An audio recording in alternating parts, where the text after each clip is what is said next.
ശബരിമലയിൽ തീർത്ഥാടക തിരക്കിന് കനത്ത മഴ പ്രതിസന്ധിയായി.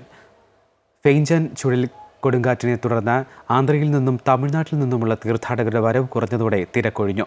രാവിലെ മുതൽ ഇടവിട്ട് കനത്ത മഴയാണ് ശബരിമലയിൽ ലഭിക്കുന്നത്. ദർശനത്തിന് മുൻകൂട്ടി ബുക്ക് ചെയ്ത തീർത്ഥാടകർ സമയക്രമം പാലിക്കണമെന്ന് ദേവസ്വം ബോർഡും പോലീസും ആവശ്യപ്പെട്ടു. കഴിഞ്ഞ ദിവസങ്ങളിൽ മണിക്കൂറിൽ ശരാശരി 4500 തീർത്ഥാടകരാണ് 18ാം പടി ചവിട്ടിയിരുന്നെങ്കിൽ ഇന്ന് രാവിലെ മുതൽ അത് 2000-ലും 2500-നും ഇടയ്ക്കായി മാറി. മഴയെ തുടർന്ന് തീർത്ഥാടകർ പമ്പയിൽ നിന്നും യാത്ര തുടങ്ങാൻ വൈകുന്നതും സന്നിധാനത്ത് തിരക്ക് കുറച്ചു. മുൻകൂട്ടി ദർശനത്തിന് ബുക്ക് ചെയ്ത് ആന്ധ്രയിൽ നിന്നും തമിഴ്നാട്ടിൽ നിന്നുമുള്ള തീർത്ഥാടകരും ബുക്കിംഗ് ക്യാൻസൽ ചെയ്തിട്ടുണ്ട്. അതേസമയം ദർശനത്തിന് ബുക്ക് ചെയ്തവർ സമയക്രമം പാലിക്കണമെന്നും അതല്ലെങ്കിൽ പിന്നീട് ബുക്ക് ചെയ്തവരുടെ ഊഴം കഴിഞ്ഞ് സന്നിധാനത്തേക്ക് വരാൻ കഴിയുമെന്നും ADGP S. ശ്രീജിത്ത് പറഞ്ഞു.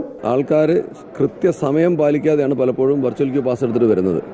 അത് ഞങ്ങൾക്ക് ചെറിയ ബുദ്ധിമുട്ടുണ്ടാകുന്നുണ്ട്. ഇതുവരെ ഞങ്ങൾ മാനേജ് ചെയ്തു. പക്ഷേ ഇനി അത് തുറന്നങ്ങനെ ഒരുപാട് അനുവദിക്കാൻ ബുദ്ധിമുട്ട് വരും. ഏതെങ്കിലും ഒരു ദിവസത്തേക്ക് വെർച്വൽ ക്യൂ പാസ് എടുക്കുകയും ഏതെങ്കിലും ഒരു ദിവസം വരികയും ചെയ്യാം.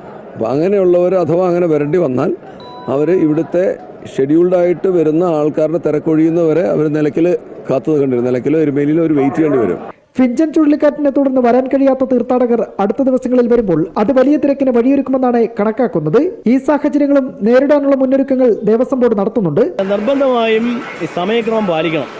ഇവിടെ ഇപ്പോൾ ബാക്കി എല്ലാ കാര്യങ്ങളും സജ്ജീകരിച്ചിട്ടുണ്ട്. പക്ഷേ ഇവിടേക്ക് എത്തുന്ന ഭക്തർ ഒന്നുകിൽ നേരത്തെ വരുന്നു, ഇല്ലെങ്കിൽ താമസിച്ച് വരുന്നു. ഇത് വലിയ പ്രതിസന്ധി ഉണ്ടാക്കുന്നുണ്ട്. അതുകൊണ്ട് ഞങ്ങൾക്ക് ദേവസ്വം ബോർഡിന് പറയാനുള്ളത് കൃത്യമായ സമയക്രമം അത് പാലിച്ച് ഇങ്ങോട്ടേക്ക് ഭക്തജനങ്ങൾ വരണമെന്നുള്ളതാണ്. അവധി ദിവസങ്ങളിൽ വലിയ തിരക്കുണ്ടാകുമെന്ന് കരുതിയ സാഹചര്യത്തിലാണ് മഴയും മറ്റ് പ്രതികൂല കാലാവസ്ഥയും തീർത്ഥാടകരുടെ വരവിനെ തടസ്സം തീർത്തിരിക്കുന്നത്. മഴ തുടരുകയാണെങ്കിൽ സന്നിധാനത്തേക്കുള്ള തീർത്ഥാടകരുടെ വരവിനെ മാത്രമല്ല സന്നിധാനത്തെത്തിയ തീർത്ഥാടകരെയും അത് സാരമായി ബാധിക്കും. അമൃത ന്യൂസ്, തിരുവനന്തപുരം.